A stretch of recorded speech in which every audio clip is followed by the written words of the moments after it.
Hello दोस्तों, मैं अनिल कुमार सनी आपका फिर से स्वागत करता हूं प्रेपलिन पे। दोस्तों, आज के वीडियो में हम डिस्कस करेंगे RS 2013 जो प्री का एग्ज़ाम हुआ था उसमें जो ज्योग्राफी के क्वेश्चन आए थे, जो राजस्थान, इंडिया और वर्ल्ड ज्योग्राफी के जो क्वेश्चन थे उनका हम डिटेल सॉल्यूशन और एनालिसिस करेंगे। दोस्तों, ये इस सीरीज़ का चौथा वीडियो है।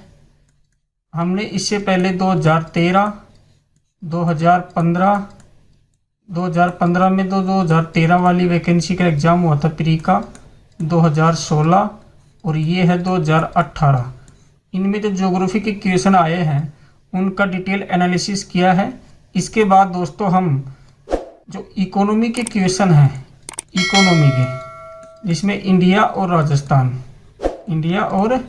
राजस्थान इनका डिस्कस करेंगे नेक्स्ट वीडियो में। तो दोस्तों, इस वीडियो को शुरू करते हैं।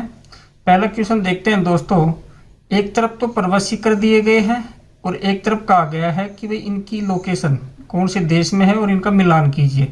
तो दोस्तों, पिछले वीडियो में हमने बात की थी कि एल्ब्रुस पर्वत है, ये एल्ब्रुस पर्वत यूरोप का सबसे ऊंचा शिखर है और ये यूरोप का जो रूस वाला भाग है दोस्तों, ये यूरोप और एशिया है और जो रूस है वो ऐसे फैला है।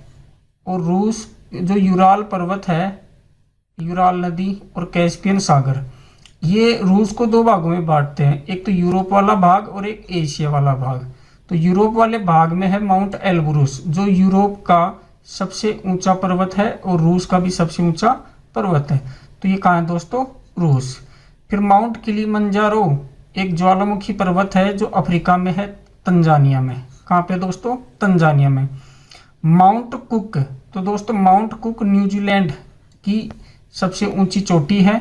और माउंट मैकिनले ये उत्तरी अमेरिका की और संयुक्त राज्य अमेरिका की सबसे ऊंची चोटी है।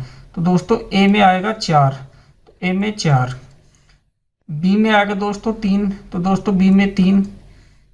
सी में आएगा 1, सी में 1 और डी में आएगा 2, डी में 2। तो अपना राइट आंसर हो जाएगा दोस्तों 3 नंबर।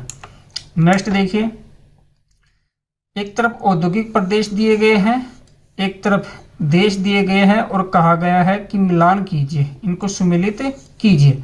तो दोस्तों, पिछले वीडियो में हमने बात की थी कि रूर औद्योगिक प्रदेश जर्मनी में है। पो घाटी ये पो नदी है, पो, और इसको इटली की गंगा कहा गया है, इटली की गंगा। इसका आप ध्यान रखना। तो पो घाटी कहाँ है दोस्तों? इटली में है। तो पो घाटी औद्योगिक प्रदेश है। क्वांटो मैदान, इसे कांटो नहीं है दोस्तों, क्वांटो है, थोड़ी टाइपिंग मिस्टेक है। क्वांटो मैदान ये जापान में है। क्वांटो जो इंडस्ट्रियल एरिया है वो जापान में है। अब देखिए दोस्तों, दक्षिणी न्यू इंग्लैंड, तो दक्षिणी न्यू इंग्लैंड यूनाइटेड किंगडम में न होकर यूएसए में है दोस्तों। यूएसए में 8 औद्योगिक प्रदेश हैं, इनमें से एक है दक्षिणी न्यू इंग्लैंड। तो दोस्तों मैं आपको बताता हूं, आप देखिए, एक तो दक्षिणी न्यू इंग्लैंड, ये दोस्तों पहले अमेरिका जो यूएसए है ये इंग्लैंड का उपनिवेश था, तो इंग्लैंड वालों ने यहाँ बसाया था दक्षिणी न्यू इंग्लैंड। दूसरा है दोस्तों मिड अटलांटिक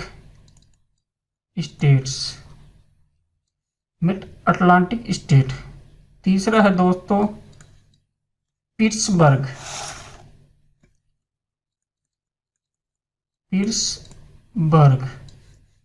वाला क्षेत्र। आपने सुना होगा पिट्सबर्ग लेक इरी रीजन, मैं लिख देता हूं, इरी रीजन।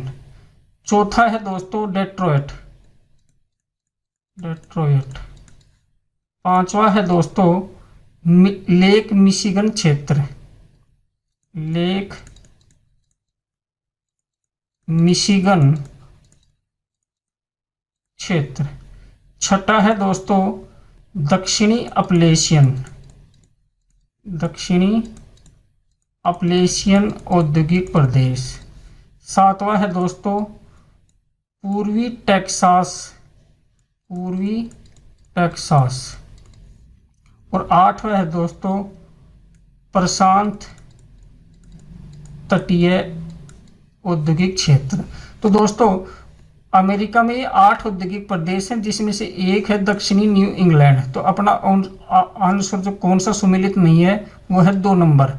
ये यूएसए में है, यूनाइटेड किंगडम में नहीं है दोस्तों।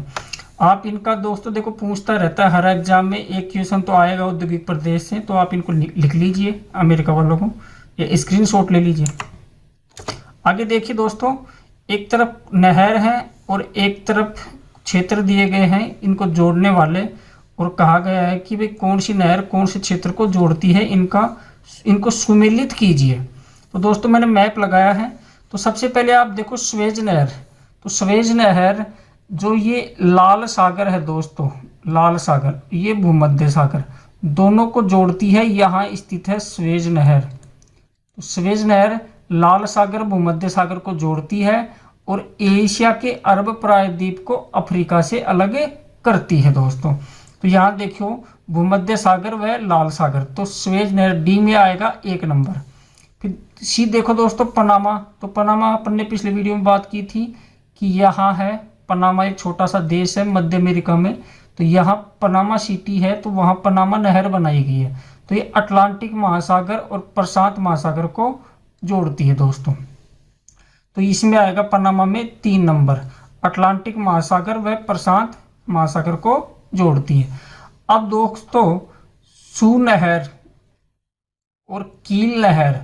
तो कील नहर है दोस्तों, यहाँ देखो आप यूरोप में, ये तो है बाल्टिक सागर और ये है नॉर्दर्न सी, उत्तरी सागर। दोनों के बीच में यहाँ कील नहर स्थित है। तो ये क्या करती है, यहाँ एल्ब नदी का मुहाना है और वहाँ तक, और यहाँ इधर जाती है ये बाल्टिक सागर। तो इसका आंसर आएगा एल्ब ज्वारनद मुख, यानी एस्चुरी व बाल्टिक सागर। अगर यहाँ एल्ब की जगह उत्तरी सागर आए तो भी राइट होगा दोस्तों, इसका ध्यान रखना।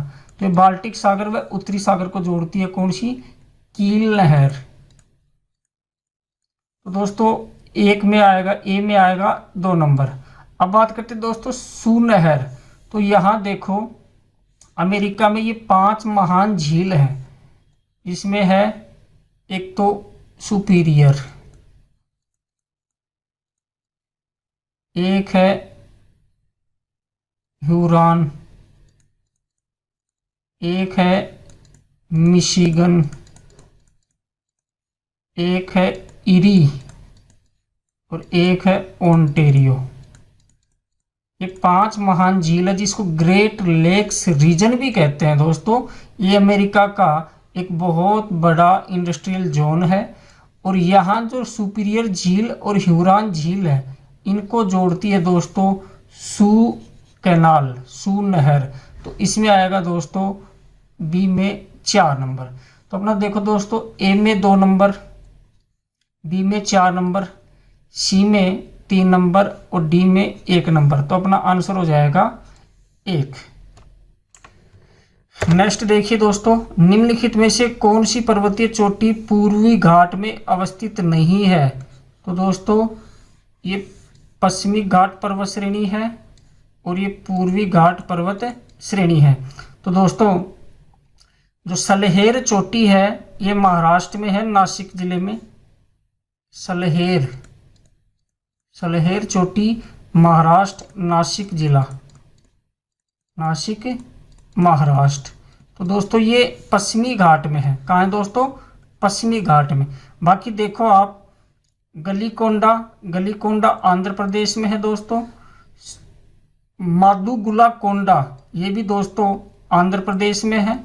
सिंक्राम गट्टा दोस्तों उड़ीसा में है। तो ये उड़ीसा में सिंक्राम गट्टा, और गलीकोंडा और मादुगुला कोंडा ये आंध्र प्रदेश में दोस्तों।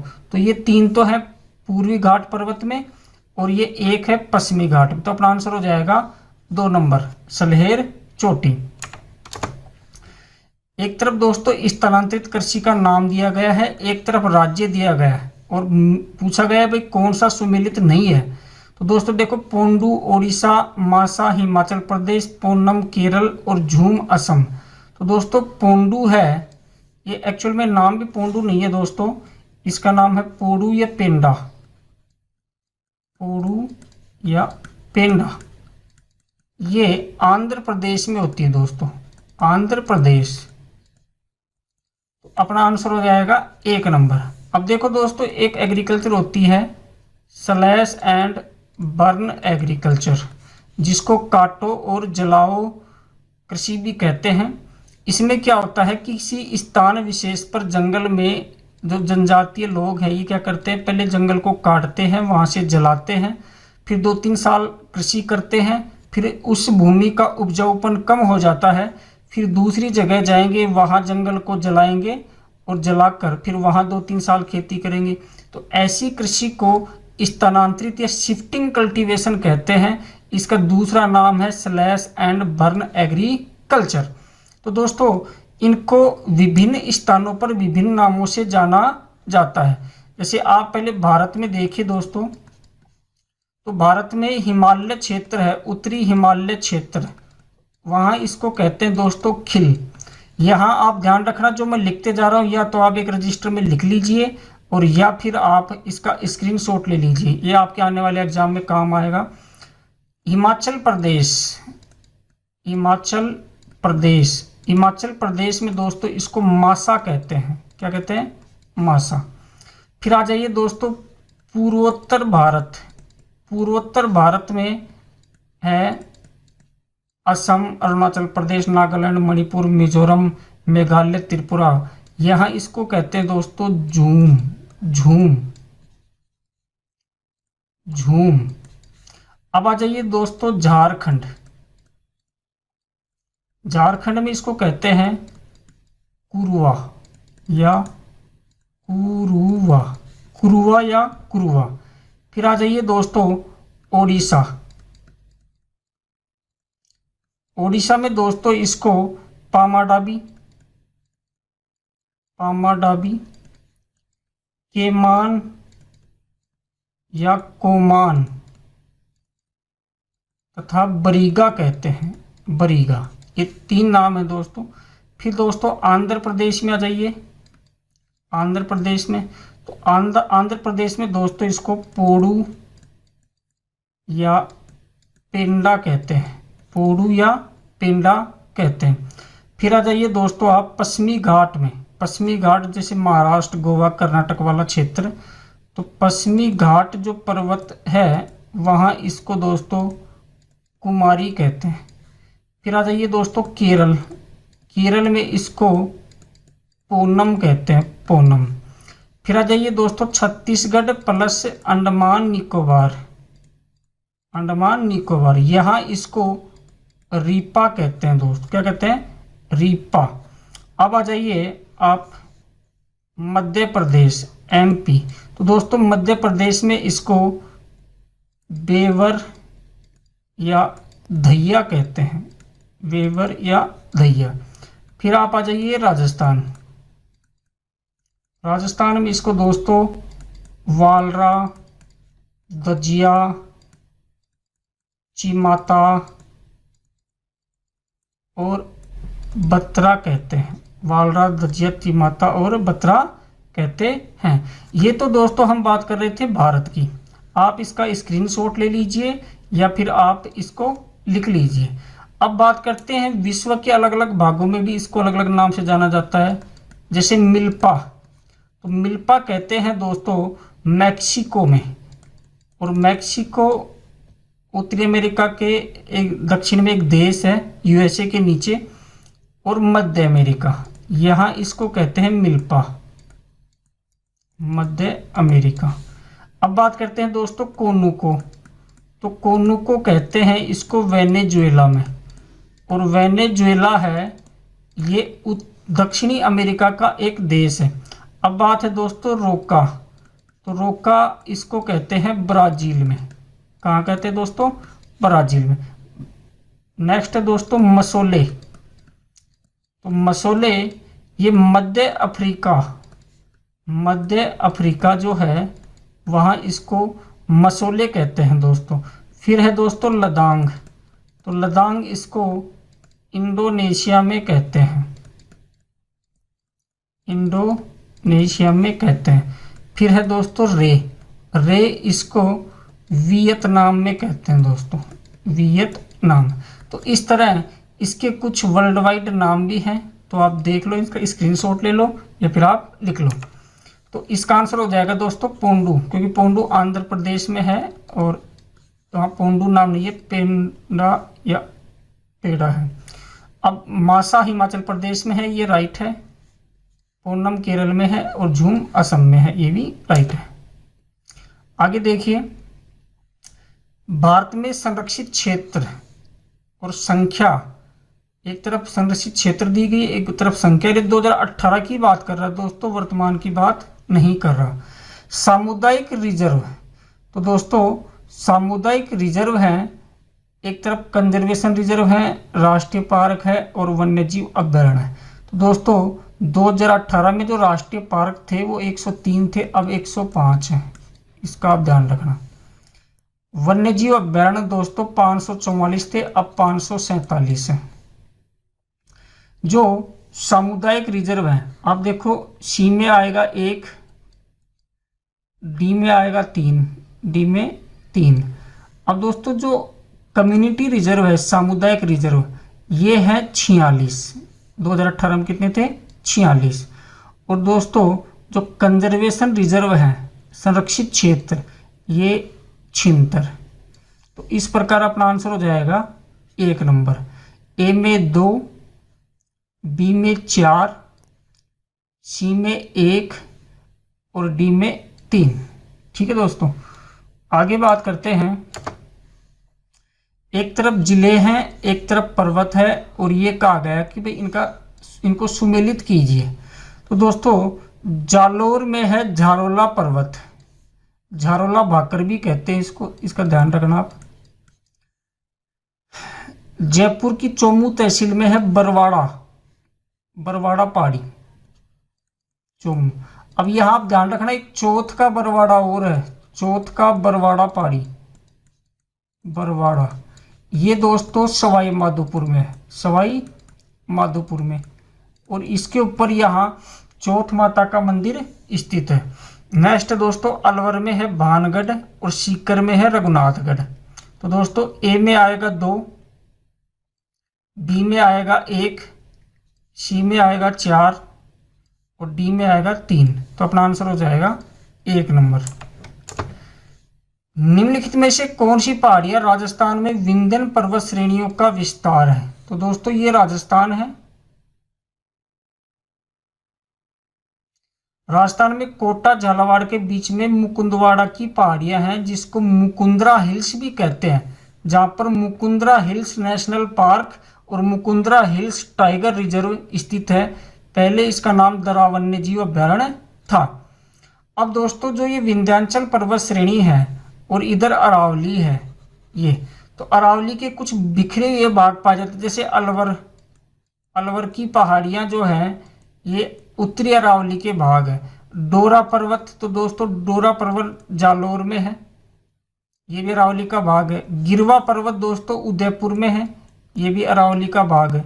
लेकिन मुकुंदरा की पहाड़ियां या मुकुंदवाड़ा की जो पहाड़ियां हैं ये विंध्याचल का भाग है। तो यहां ध्यान रखना, इसका आंसर आएगा 1 नंबर। एक तरफ दोस्तों सिंचाई परियोजनाएं हैं और एक ये पूछा जा रहा है इनसे लाभान्वित जिले कौन कौन से हैं। तो दोस्तों सिद्धमुख नौहर परियोजना, इससे लाभान्वित है हनुमानगढ़ चूरू। नर्मदा परियोजना, इससे लाभान्वित है जालोर बाड़मेर। जवाई परियोजना, इससे जालोर पाली जोधपुर। और जाखम बांध परियोजना, इससे है दोस्तों उदयपुर और प्रतापगढ़। तो दोस्तों ए में आएगा 4, बी में आएगा 1, सी में आएगा 2 और डी में आएगा 3। तो आंसर हो गया 1 नंबर। राजस्थान में मई जून महीनों में उत्पन्न होने वाली धूल भरी आंधियों के लिए उत्तरदायी है। तो दोस्तों धूल भरी आंधियां होती है कुछ स्थानों पर संवहनीय धाराओं की उत्पत्ति के कारण। तो ए। अब दोस्तों ये भी रॉन्ग है, ये भी रॉन्ग है, तो अपना आंसर हो जाएगा केवल ए। निम्नलिखित में से कौन से कथन सत्य हैं? संगमरमर विकास एवं संरक्षण नियमावली 2002, ये बिल्कुल राइट है। राजस्थान खनिज नीति 2015, ये भी राइट है। जिला खनिज फाउंडेशन ट्रस्ट नियमावली 2016, ये भी राइट है। ये 2016 में बने थे लेकिन लागू 2017 में हुए थे। राजस्थान अप्रधान खनिज रियायत नियमावली संशोधन मई 2016 तक, ये भी राइट है। तो अपने दोस्तों ये सभी राइट हैं। ठीक है दोस्तों, आगे बढ़ते हैं। निम्नलिखित में से कौन से खनिजों का राजस्थान लगभग अकेला उत्पादक राज्य है? मतलब राजस्थान का क्या है? एकाधिकार है, एकाधिकार। तो दोस्तों सीसा जस्ता में भी है, तांबे में नहीं है, वोलेस्टोनाइट में भी है और सेलेनाइट में भी है। तो अपना आंसर हो जाएगा ए, स और द, ए, स और द। ठीक है दोस्तों, आगे बढ़ते हैं। वर्ष 2017-18 दिसंबर 2017 तक में राजस्थान के कौन से क्षेत्र में सर्वाधिक कच्चे तेल का उत्पादन प्राप्त हुआ? तो दोस्तों सर्वाधिक हुआ बाड़मेर सांचौर बेसिन। दोस्तों राजस्थान में 4 बेसिन बताए गए हैं जहां कच्चे तेल पेट्रोलियम की भंडार मौजूद हैं। एक तो है दोस्तों बाड़मेर सांचौर बेसिन, बाड़मेर सांचौर बेसिन। एक है दोस्तों जैसलमेर बेसिन, इसको राजस्थान सेल्फ बेसिन भी कहते हैं।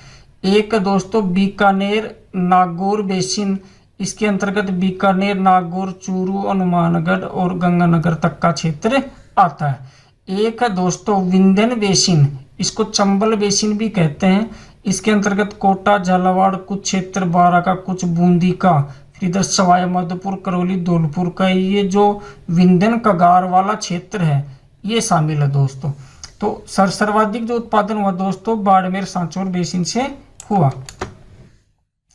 जनगणना 2011 के अनुसार क्रमशः भारत एवं राजस्थान की नगरीय जनसंख्या का प्रतिशत क्या है? दोस्तों ध्यान रखना, पहले भारत फिर आएगा राजस्थान। तो दोस्तों भारत की थी 2011 की जनगणना के अनुसार 31.15 और राजस्थान की 24.87। इसका ध्यान रखना, आंसर हो जाएगा 4 नंबर। निम्नलिखित में से राजस्थान में कौन से महत्वपूर्ण खनिज आधारित उद्योग हैं? दोस्तों राजस्थान में पूछ रहा है, ये ध्यान रखना।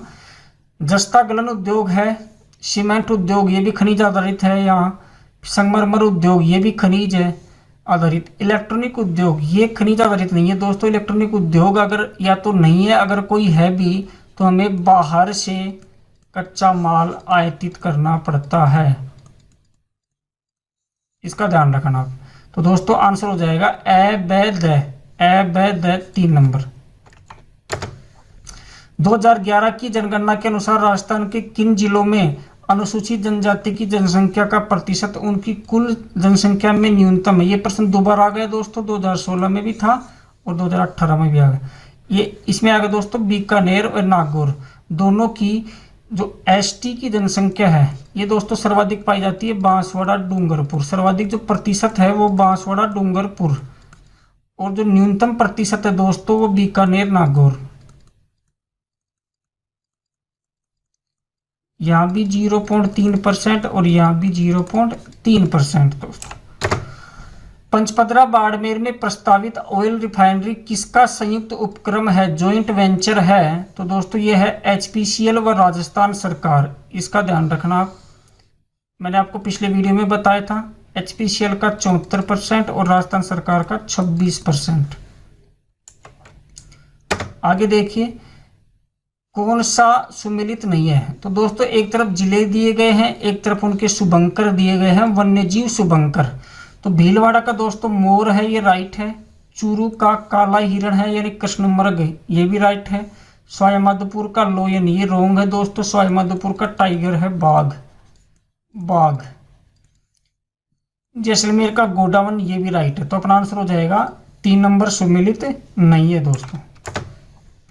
निम्नलिखित में से किस ताप विद्युत परियोजना की प्रति स्थापित विद्युत क्षमता सर्वाधिक है? तो दोस्तों सर्वाधिक है छबड़ा की। छबड़ा में आप देखो, Chhabra thermal power plant CTPP, इसमें 2 प्लांट है दोस्तों। एक तो है ऑपरेशन एंड मेंटेनेंस और एक है सुपर क्रिटिकल। तो इसकी तो है दोस्तों 1320 और इसकी है 1000 मेगावाट। दोनों को जोड़ते हैं तो 2320 मेगावाट। सूरतगढ़ की बात करते हैं दोस्तों। Suratgarh thermal power station STPS, इसमें भी 2 प्लांट हैं, एक तो ऑपरेशन एंड मेंटेनेंस और एक सुपर क्रिटिकल। तो इसकी तो है दोस्तों 1500 मेगावाट और इसकी है 660 मेगावाट। दोनों को जोड़ते हैं 2160 मेगावाट। तो किसकी ज़्यादा है दोस्तों? छबड़ा की। निम्न में से कौन सा राजस्थान का तेल क्षेत्र नहीं है? ऐश्वर्या, मंगला, सरस्वती, गंगा। गंगा नहीं है दोस्तों। राजस्थान के बाड़मेर सांचौर जो तेल क्षेत्र है उसमें कुछ तेल के कुएं हैं जिनका ये नाम है, जैसे ऐश्वर्या, मंगला, सरस्वती, भाग्यम, शक्ति, रागेश्वरी, कामेश्वरी, गुडा, विजया, वंदना और शहीद तुकाराम आमले। ये कुछ तेल क्षेत्र हैं दोस्तों जो बाड़मेर सांचौर बेसिन में स्थित है। इसका आप स्क्रीनशॉट ले लीजिए, अक्सर ये पूछता रहता है। ठीक है दोस्तों, तो आंसर हो जाएगा 3 नंबर नहीं है। नेक्स्ट बात करते हैं, राजस्थान की निम्न झीलों में से कौन सी झील राष्ट्रीय झील संरक्षण कार्यक्रम NLCP national lake conservation programme के अंतर्गत नहीं आती है? तो दोस्तों ministry of environment and forest, इनकी एक सेंट्रल स्पॉन्सर्ड जो स्कीम है उसके तहत ये है NPCA। इसके अंतर्गत एक दोस्तों national plan for conservation of aquatic ecosystem, national plan for conservation of aquatic ecosystem, इसके अंतर्गत 2 प्रोग्राम चलाए गए दोस्तों। एक तो है NWCP national wetland conservation programme और दूसरा है NLCP national lake conservation programme. ये 2001 में चलाया गया दोस्तों। इसके अंतर्गत पूरे देश की 63 झील शामिल है जिनका संरक्षण किया जा रहा है। अब इसमें दोस्तों राजस्थान की 6 झील है। कितनी दोस्तों? 6। तो 6 कौन कौन सी दोस्तों? फतेह सागर, ये उदयपुर में, पिछोला, ये भी दोस्तों उदयपुर में है, आना सागर, ये अजमेर में है, पुष्कर झील, ये भी अजमेर में है, नक्की झील, ये माउंट आबू में है, और मान सागर झील, इसे जल महल झील भी कहते हैं दोस्तों, ये जयपुर में है। तो ये 6 झील शामिल है। तो इनमें से कौन सी नहीं है दोस्तों? फतेह सागर भी है, नक्की भी है, आना सागर भी है, स्वरूप सागर नहीं है। तो अपना आंसर कौन सा हो जाएगा दोस्तों? 3 नंबर हो जाएगा। इसको आप लिखना चाहो तो लिख लो या स्क्रीनशॉट ले सकते हैं। राजस्थान में पहली बार निम्न में से किस परियोजना में फव्वारा सिंचाई व्यवस्था को अनिवार्य किया गया? तो दोस्तों पहली बार फव्वारा सिंचाई व्यवस्था ड्रिप जो स्प्रिंकलर सिस्टम जो है उसको अनिवार्य किया गया। नर्मदा कैनाल परियोजना, नर्मदा नहर परियोजना, इससे जालोर और बाड़मेर क्षेत्र में इन जिलों में सिंचाई की जा रही है।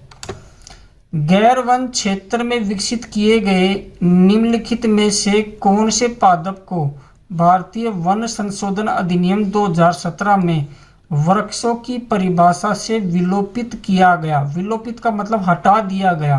तो दोस्तों किसको हटा दिया गया? बांस को। बांस को अब घास की श्रेणी में शामिल कर दिया गया है। नेक्स्ट दोस्तों, राष्ट्रीय बीजीय मसाला अनुसंधान केंद्र ये कहाँ है? तो दोस्तों ये है डुमाड़ा अजमेर। डुमाड़ा में तबीजी है, तबीजी कहाँ है दोस्तों? डुमाड़ा में। और ये कहाँ है? अजमेर में। आंसर हो जाएगा 1 नंबर। नेक्स्ट, राजस्थान में सौर वेधशाला स्थित है। तो दोस्तों यहाँ देखो सौर वेधशाला पूछ रहा है, ये सोलर ऑब्जर्वेटरी। तो दोस्तों ये क्वेश्चन में थोड़ी कंफ्यूजन थी, लोगों ने रिट भी लगाई, कुछ लोग जयपुर कराए, कुछ लोग उदयपुर कराए। इसका आंसर दोस्तों उदयपुर है। उदयपुर में जो फतेह सागर झील है, फतेह सागर झील, इस झील में एक द्वीप है, द्वीप के ऊपर 1975 में अहमदाबाद में स्थित, अहमदाबाद में इसरो की एक संस्था है, physical research laboratory Ahmedabad, Ahmedabad. ISRO Indian space research organisation, इसकी एक संस्था है PRL, फिजिकल रिसर्च लेबोरेटरी। इसने 1975 में एक सोलर ऑब्जर्वेटरी बेल्जियम की सहायता से स्थापित की, कहाँ पर? उदयपुर में। तो दोस्तों इसका आंसर क्या होगा? सौर वेधशाला स्थित है उदयपुर में। अब जयपुर की बात करते हैं। तो जयपुर में सवाई जयसिंह, सवाई जयसिंह जो जयपुर के शासक थे, संस्थापक थे, द्वितीय, इनकी बात कर रहा हूँ मैं। तो इन्होंने क्या किया कि एक इनके ज्योतिष थे जगन्नाथ जी, जगन्नाथ जी, पंडित जगन्नाथ, इनकी सहायता से 5 खगोलीय वेधशाला स्थापित की थी दोस्तों।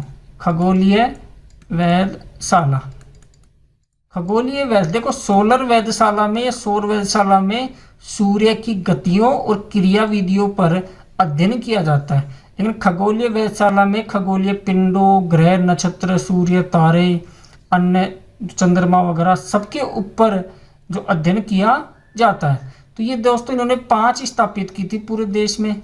दिल्ली, जिसको जंतर मंतर भी कहते हैं, जैसे दिल्ली जंतर मंतर, जयपुर जंतर मंतर, मथुरा जंतर मंतर, वाराणसी जंतर मंतर और उज्जैन जंतर मंतर। ये 5 थी दोस्तों, 1 2 3 4 5। फिर आरपीएससी में रिट लगी इस प्रश्न पर, फिर बाद में आरपीएससी ने उदयपुर को ही सही माना था। तो जयपुर आएगा भी नहीं दोस्तों, क्योंकि सौर वेधशाला पूछ रहा है, सोलर ऑब्जर्वेटरी। अगर ये खगोलीय पूछता तो जयपुर आता। ठीक है दोस्तों। तो दोस्तों इस वीडियो में इतना ही। Thanks for watching. अगर आपको वीडियो पसंद आया हो तो लाइक शेयर सब्सक्राइब कीजिए। अगर आपका कोई राय है, कोई सजेशन है तो कमेंट कीजिए। धन्यवाद, मिलते हैं नेक्स्ट वीडियो में।